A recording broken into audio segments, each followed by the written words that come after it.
Sunday budget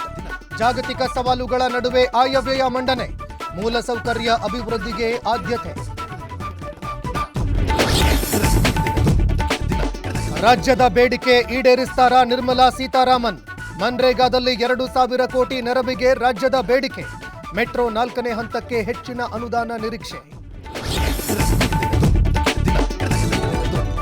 ಇಂದು ಉದ್ಯಮಿ CJ Roy ಅಂತ್ಯಕ್ರಿಯೆ ಪ್ರಕರಣದ ತನಿಖೆಗೆ ಎಸ್ಐಟಿ ರಚಿಸಿದ ಸರ್ಕಾರ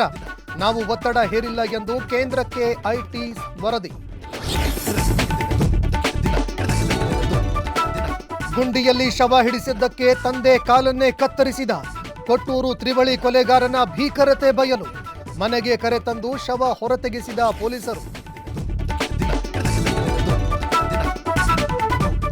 ಎರಡನೇ ದಿನದಲ್ಲಿ ಚಿನ್ನ 18,000 ಇಳಿಕೆ